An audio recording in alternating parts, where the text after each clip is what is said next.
This video is brought to you by patreon.com/worsttake. Get access to exclusive live streams and Discord servers, on-screen shoutouts, and early access to some videos when you join now. Help make sure that we can continue to make content like this by supporting the Patreon. Links are in the description down below.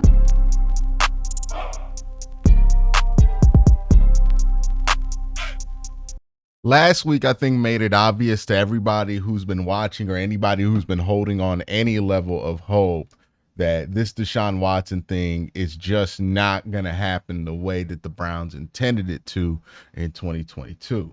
It's been looming in the background, the way that our expectations have dropped since 2022, the way that we've gone from we're going to have a top 5 quarterback to if he could just manage the game. And our expectations kind of have been setting the tone for where we are now. But one of the questions right now is who's going to get caught up in this RICO charge with Deshaun Watson, right? Obviously, this whole thing is going to end at some point. I know the Browns don't want to act like it's going to happen right now, but the fact is, if he keeps playing like this, the locker room is not going to allow this to last much longer. Certain players on this team are not going to allow this to happen much longer. And the fan base and the environment around the team is not going to allow this thing to happen much longer. I think we've reached a critical mass here with Deshaun Watson, and I don't think there's going to be any fixing it unless you want to bring on large swaths of fan apathy to protect Deshaun Watson, who is inevitably gonna be moved on from sooner than later. Like, it's just what's gonna happen. It's inevitable. That's not what I want to focus on today. What I want to focus on today is how much blame does Andrew Berry get for trading for Deshaun Watson?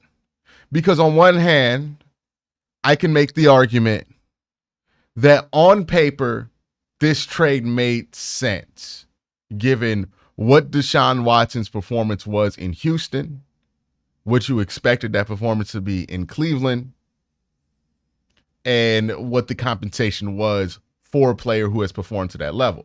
13 other teams were interested in Deshaun Watson. He had the opportunity to narrow this selection down to 4 teams. Like, we cannot sit here and act like the Browns were the only team interested in trading for Deshaun Watson, or that the Browns were the only team interested in paying Deshaun Watson, right? A new contract was always going to be a part of the conversation when it comes to Deshaun Watson.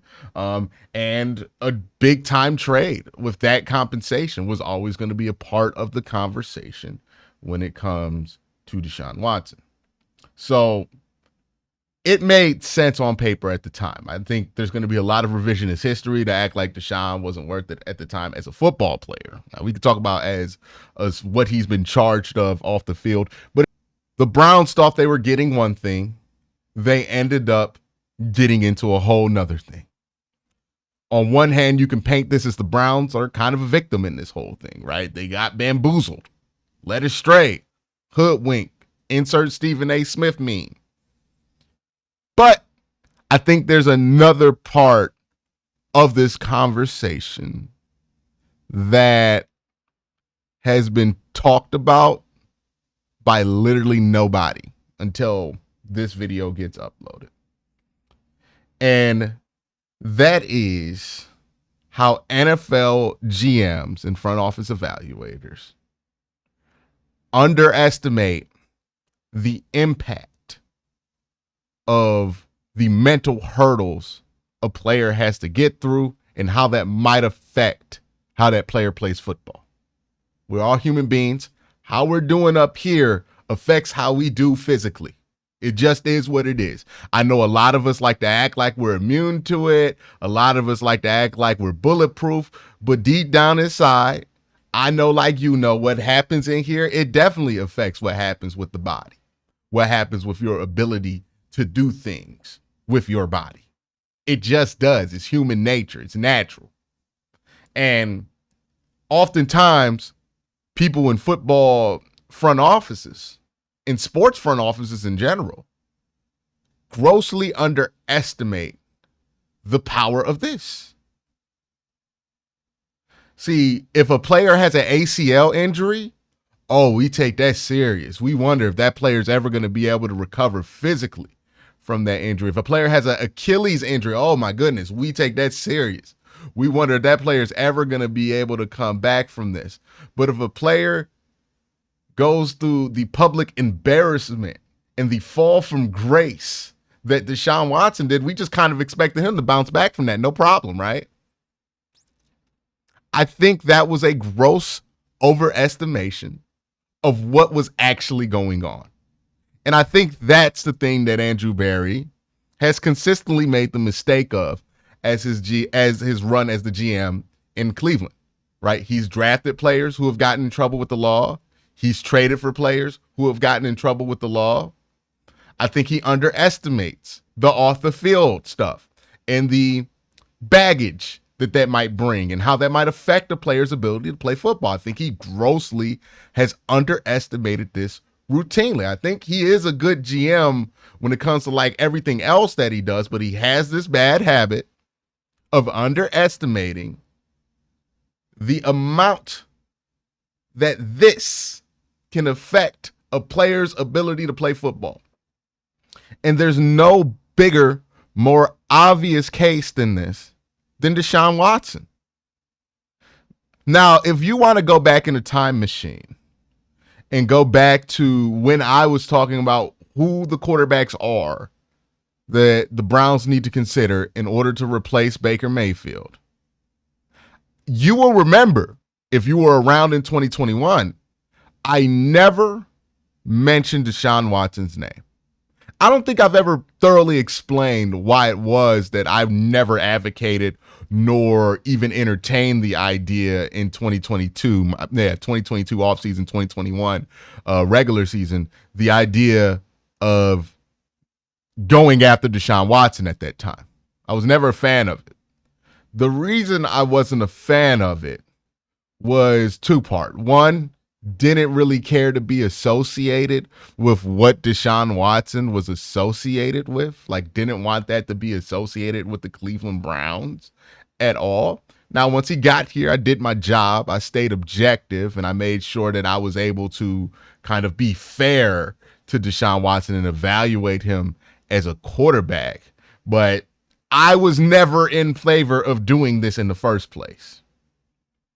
That was part of it, right? The selfish reason for me is like, I just didn't want to deal with it. Like, if you ask me about Shedeur Sanders, the selfish reason I don't want the Browns to do it is because I know the circus that's going to come with Shedeur Sanders, right? In the Sanders family and the Sanders fan base. Like, I don't want to deal with that. I've dealt with too much over the last few years. That's my selfish reason for not doing it. And that was my selfish reason for not wanting Deshaun Watson here. Now, my practical reason for not wanting the Browns to do this was I felt like, hey, man, this dude's been accused of a lot. And whether it's true or not, it's all alleged. Whether it's true or not, this being on your reputation after having the reputation of Deshaun Watson had pre-2020, this being on your name, hey, man, it's going to have a stink.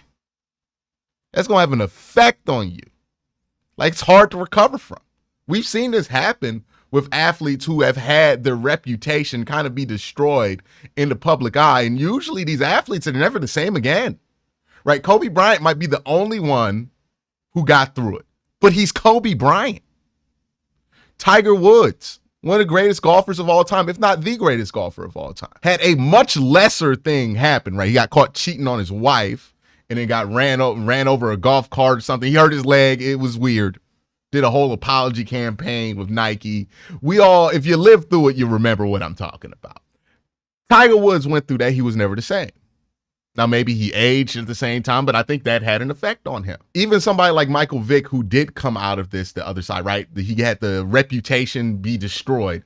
Michael Vick came out of it on the other side and played some really good years with Philadelphia. But think about what it took for Michael Vick to get there. It took Michael Vick aggressively apologizing, doing jail time, admitting that he was a bad person at that time, to be able to mentally get on the other side of that. Look at the work that Mike Vick has done to apologize for what got him kicked out the NFL. And then look at the work that Deshaun has done to rectify the situation that he's been accused of. Like, seriously, think about it like this. How good would you be at your job if nobody said your name with pride anymore and you were used to that, right? A lot of us, and those of us who are good at our jobs, and shout out to you if that's you, and I hope all of you who are listening are that, right? Like, if you're good at your job, or you at least got some pride about the work that you do every day, it matters that people say your name with some damn pride. Whether you're working at McDonald's, whether you're working at Taco Bell, Wendy's, whether you're working at Home Depot, wherever you're working, it matters. Then when people bring your name up for whatever shift you about to work, they say that shit with some pride. Like, hey, man, we got Sean on the shift, or whatever your name might be. That matters. Now, if your name started to become, I guess we could put this dude on the shift, and nobody's saying your name with pride anymore, it's going to affect your ability to do your job. Because this matters, man. You're not going to have the same level of confidence. You're not going to have the same level of conviction. You're going to be sitting around asking questions, trying to figure out what you're supposed to be doing when you know what you're supposed to be doing. Tell me that don't look like Deshaun Watson right now. This looks like a man who is understanding slowly but surely that nobody says his name with pride anymore. And that brings me back to the Andrew Berry thing. Could Andrew Berry have seen the physical fall off of Deshaun Watson coming? I think that's very hard to judge. Deshaun Watson was a spectacular football player at the time that the Browns traded for him. Or at least for all we knew, Deshaun Watson was a spectacular football player. He was coming off an MVP quality season. The last football game he had played was one of the best of his life. That's who they thought they were trading for as a football player. That stuff, hard to see coming. But you know what wasn't hard to see coming? The effect that this stain on his reputation would have on his name in his game. When players go through stuff, that affects them, right? That affects players as much as a physical injury would, right? See, we as fans respect physical injury. We understand the power of physical injury. If a player turns his ankle, if a player has a broken shoulder, if a player tears their ACL, if a player tears their Achilles, we're not arguing if that's going to affect that player's ability to play going forward. Sometimes we respect it too much. Like, we know the power of a physical injury. But the one thing we don't respect as fans, and apparently as front office people in the NFL, is mental injury. And look, let me be clear about what I'm saying here. I'm not saying we need to respect that Deshaun Watson is dealing with stuff off the field and give him time. That's not what I'm saying at all, by the way. I'm not here to give him sympathy and say we should give him more time because he's dealing with it. He's been dealing with this for 3 years. What I'm saying is we need to respect the power of that situation and how that might affect anybody's ability to play good football again. The same way we respect the power of an Achilles injury affecting a player's ability to play good football, or a power of an ACL injury, or a power of a throwing shoulder injury. When a player has 30 plus women accuse him of sexual assault, and that player's name is now synonymous with sexual assault and sexual deviancy when he once was associated with church, we got to respect the power of a reputational shift like that will have on a human being in their ability to do their job. And Andrew Berry didn't do that. He has had, and you can argue deservedly so, one of the largest falls from grace you've ever seen as far as reputation of an athlete. I mean, he was the golden boy at the NFL. And now he's a black sheep. He is an embarrassment to the NFL. A thing they would rather not talk about. That's the fall of grace he's had. We ain't even talk about what he's done on the field. And it doesn't surprise me that that fall of grace from reputation has followed him to his level of play. So if you want to know where I come out with this with Andrew Berry, I see him as a GM who has done some really good things for the Cleveland Browns. But his blind spot when it comes to respecting off the field situations is hurting this team. And he has to correct it. He's a good evaluator, I believe. I think he's really crafty with contracts. He's really crafty with the salary cap. And he's really crafty when it comes to free agency and trades.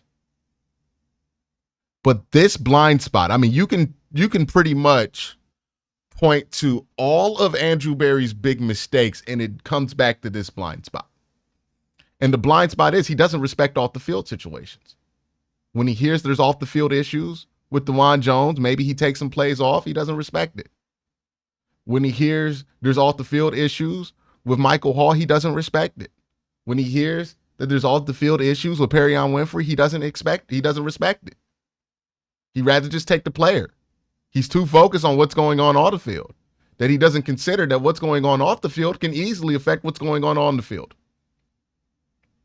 Hell, even with somebody who didn't do a crime like Anthony Schwartz, another one of the bigger failures of Andrew Berry's regime as far as drafting goes, you got to evaluate the off-the-field stress of trying to turn a track star into a wide receiver. Instead, we were just looking at spark scores and athleticism and numbers. We're not really thinking about the human aspect of this.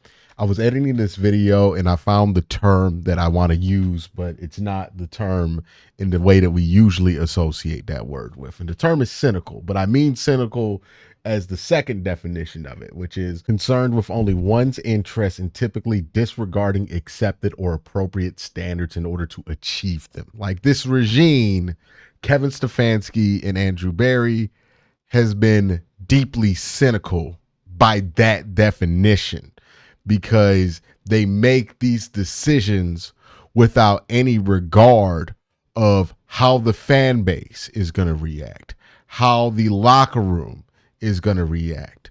And while these decisions make sense at times, while sometimes these decisions do work out, the continuation of doing that has its consequences, and they have to start considering that, or else they're going to keep putting themselves in situations like this.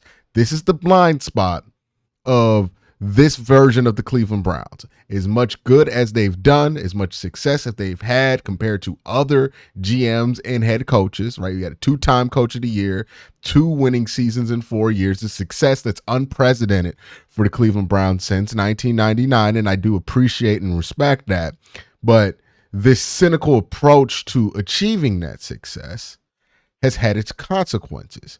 And I think there's a way to achieve the success without being as cynical as this organization has been in order to achieve it. We don't have to take these shortcuts. We don't have to try to cut these corners in order to be good, because the things that we've cut the corners with have not been what's made this team good. That's my whole point here about the term cynical. Now let me get back to what I originally recorded. I think Andrew Berry has that blind spot right now. He's got to think about the human side of this. And maybe that's a cultural thing in this front office right now, because Kevin loves the numbers, Deep Podesta loves the numbers, and so does Andrew Berry. And I think loving the numbers is fine. I'm not somebody who's going to fearmonger about analytics.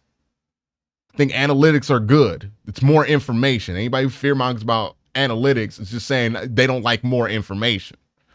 The analytics are fine, but you have to have a balance of the people stuff with the analytics. And right now, the Browns as an organization have demonstrated that they have a massive blind spot when it comes to the people stuff, and they need to correct for that. Trading for Deshaun Watson in the first place, it showed a massive blind spot in your ability to evaluate the people stuff. Because the numbers were great for Deshaun when you made the trade. On paper, it was great. The numbers made sense. But the people stuff, what he was dealing with off the field, how that could affect him going forward, didn't respect that enough. Got to start respecting that. And if Andrew Berry doesn't correct that, if Kevin Stefanski doesn't correct that on this next go around, if they get a next go around, then it's going to be the thing that stops them from being able to achieve what they're capable of achieving, which is greatness. That's my thoughts. Peace. Y'all have a good night. I ain't going to forget this time.